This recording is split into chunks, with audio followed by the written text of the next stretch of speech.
Hello everyone, मेरा नाम है सुनील अधिकारी। आज का वीडियो बहुत ही ज्यादा इंपॉर्टेंट होने वाला है। 12th कॉमर्स के अगर आप स्टूडेंट हैं तो मैं चाहता हूं ये वीडियो एंड तक जरूर देखिएगा, क्योंकि आज के वीडियो में टॉप 10 के नियर अबाउट हम एंट्रेंस के बारे में डिस्कशन करने वाले हैं। ये एंट्रेंस के बारे में हर एक कॉमर्स के स्टूडेंट को पता होना चाहिए और टारगेट करने चाहिए, अगर आपकी फील्ड जो आप 12th के बाद करने वाले हो इससे मैच करते हैं। ठीक है, तो कहीं ना कहीं जो भी आपको फ्यूचर में करना है उससे रिलेटेड एंट्रेंस भी हैं जो कि आपको देने पड़ेंगे अगर आप टॉप के कॉलेजेस टारगेट कर रहे हैं। कौन से वो एंट्रेंस है, वन बाय वन हम डिस्कस करते हैं इस वीडियो में। और मैं चाहता हूं जैसे ही आपको इस एंट्रेंस के बारे में पता लगे, इन एंट्रेंस की तैयारी स्टार्ट कर देनी आपको चाहिए। मैं नहीं चाहता कोई भी बच्चा 12th के बाद ड्रॉप लेकर इन एंट्रेंस की तैयारी करे, तो सूनर द बेटर। इसलिए मैं ये वीडियो बना रहा हूं ताकि जल्दी से इन एंट्रेंस के बारे में आप अपनी प्रिपरेशन स्टार्ट कर सकें। सबसे पहला हमारा एंट्रेंस है CLAT, common law admission test. नाम से पता लग रहा है किन बच्चों के लिए है, जिन बच्चों को भी आफ्टर 12th इंटीग्रेटेड एलएलबी करना है, चाहे वो बीए एलएलबी हो 5 साल का, बीबीए एलएलबी हो, बीएससी एलएलबी हो या फिर बीकॉम एलएलबी हो। डिफरेंट डिफरेंट एलएलबी के कोर्सेज अवेलेबल है आफ्टर 12th।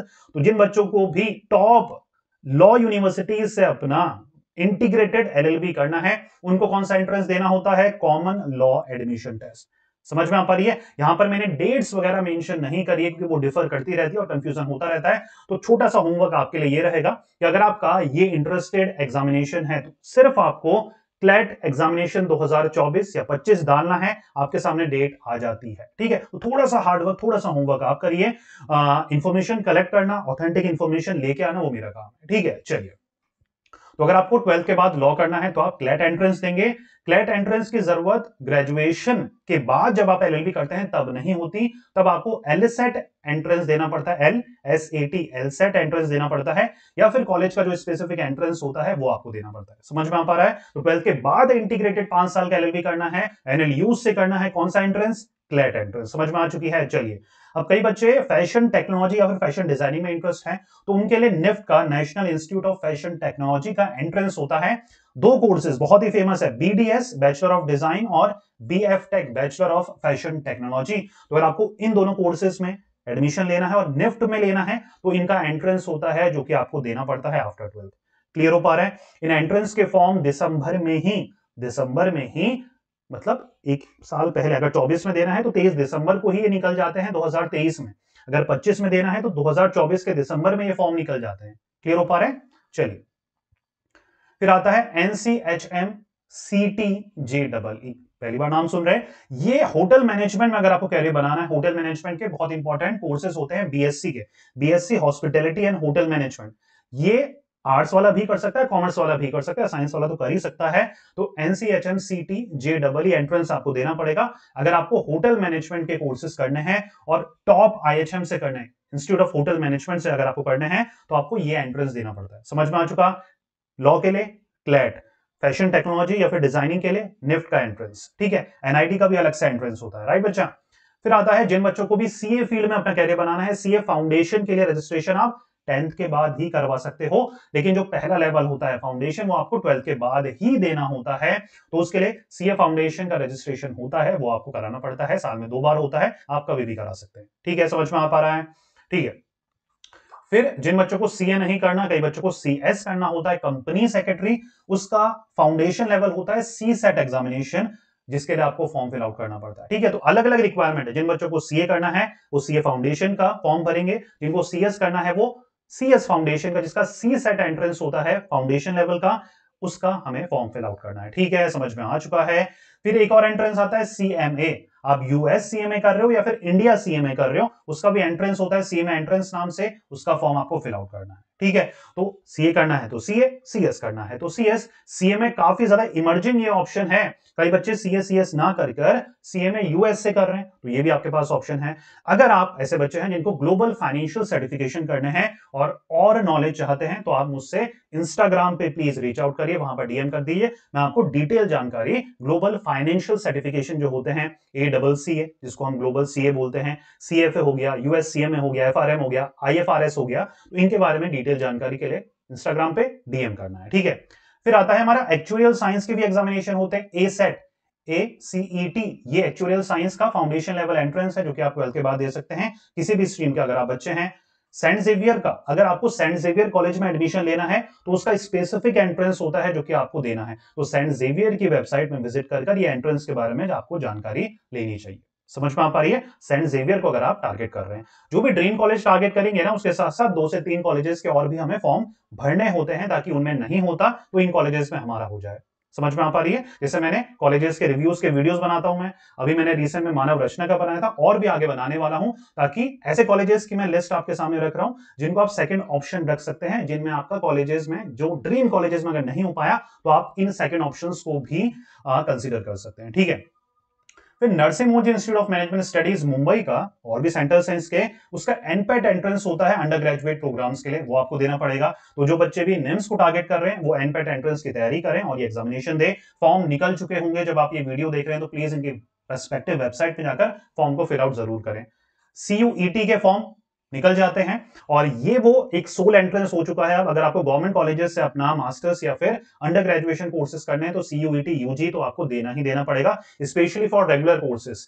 बीकॉम कर रहे हैं, बीए कर रहे हैं, बीएससी कर रहे हैं, इनके लिए तो हर यूनिवर्सिटीज में अब ऑलमोस्ट प्राइवेट यूनिवर्सिटीज भी अब सीयूईटी को एक्सेप्ट करने लग गई है।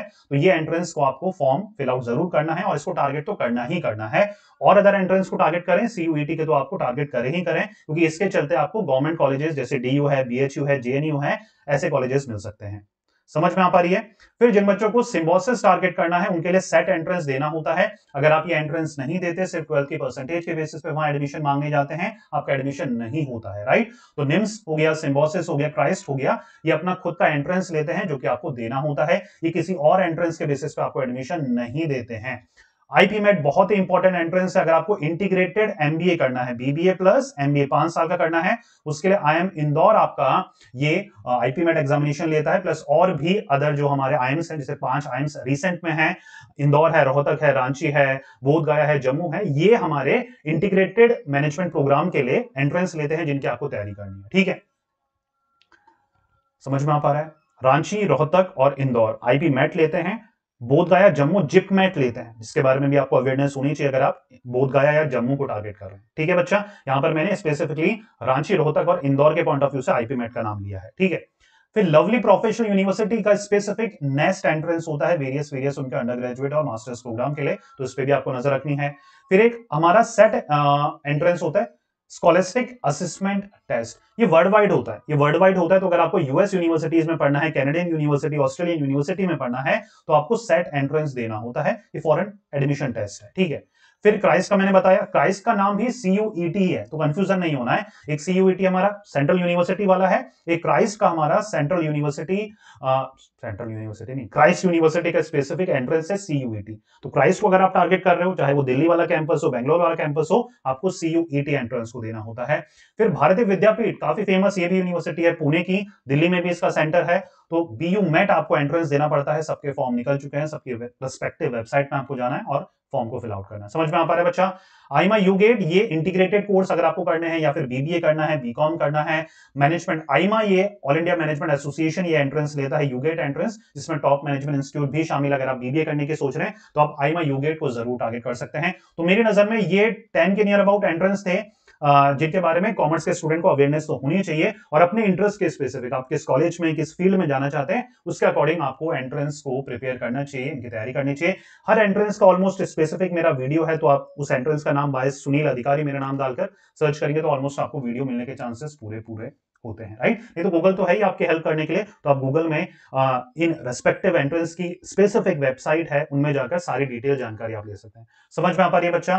तो ये थी इंफॉर्मेटिव वीडियो जहां पर हमने बात करी, डिस्कस करा कि कॉमर्स के स्टूडेंट को कौन से एंट्रेंस को टारगेट करना है, चाहे वो 25 हो, 24 हो, 26 हो, 27 हो, जब भी आप हैं, तो कहीं ना कहीं इन एंट्रेंस को मद्देनजर रखते हुए इन पे नजर जरूर बना के रखें। क्लियर हो पा रही है? कोई कंफ्यूजन तो नहीं है? अच्छा, एक छोटा सा अनाउंसमेंट है, एक आपको नोटिफिकेशन रन करता हुआ दिख रहा होगा यहाँ पर, कैरियर काउंसलिंग के स्लॉट्स ओपन हो चुके हैं, लेकिन लिमिटेड टाइम के लिए हैं। लिमिटेड टाइम के लिए ही हम ओपन करते हैं, क्योंकि हमारे सर्विसेज थोड़ी प्रीमियम है, हर कोई अफोर्ड नहीं कर पाता है। तो जो पेरेंट्स हैं, अगर आप अपनी बच्चे की काउंसलिंग करवाना चाहते हैं और काउंसलिंग की इंपॉर्टेंस समझते हैं आज के टाइम में इंपॉर्टेंस समझनी बहुत जरूरी है, क्योंकि जब आप ये रियलाइज करते हैं ना कि जितनी भी इंफॉर्मेशन अवेलेबल है, चाहे वो यूट्यूब में हो, इंटरनेट पे हो, सबके सब जनरल इंफॉर्मेशन है।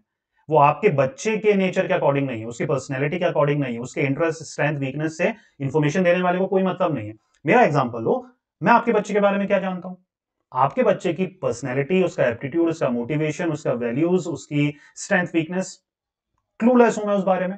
तो मैं कैसे उसको काउंसल कर सकता हूं? मैं सिर्फ गाइडेंस दे सकता हूं इस चैनल के थ्रू जो आपको मिलती है, या फिर अदर जो क्रिएटर्स हैं यूट्यूब के थ्रू आपको गाइडेंस प्रोवाइड करा रहे हैं। लेकिन गाइडेंस से एक लिमिट तक काम हो जाता है, लेकिन आफ्टर 12th गाइडेंस काम नहीं करती है, काउंसलिंग काम करती है। तो अगर आप ये इंपॉर्टेंस समझते हैं, जरूरी नहीं है सब ये इंपॉर्टेंस को समझें, इसलिए लिमिटेड लोग ही बच्चों की अपनी काउंसलिंग करवाते हैं। तो उस लिमिटेड लोग में अगर आप हैं, तो आप सभी के लिए, पेरेंट्स के लिए मैंने एक वीडियो शेयर करा है डिस्क्रिप्शन में, वो आप देख सकते हैं। सारी डिटेल मैंने उस वीडियो में शेयर करी है। आप उस वीडियो के कमेंट बॉक्स में ही अगर कोई भी क्वेश्चन होते हैं, इनकेस होते हैं, तो आप वहीं पर पूछ सकते हैं, नहीं तो आप ईमेल के थ्रू मुझे रीच कर सकते हैं, या फिर इंस्टाग्राम में डीएम के थ्रू भी आप मुझे रीच कर सकते हैं। समझ में आ चुकी है? चलिए नेक्स्ट मिलते हैं एक और इन्फॉर्मेटिव वीडियो में। Till then take care, goodbye. पढ़ते रहिए, मेहनत करते रहिए, क्योंकि आपके भी देना आएगा, आपका भी देना आएगा, राइट? चलिए, थैंक यू सो मच।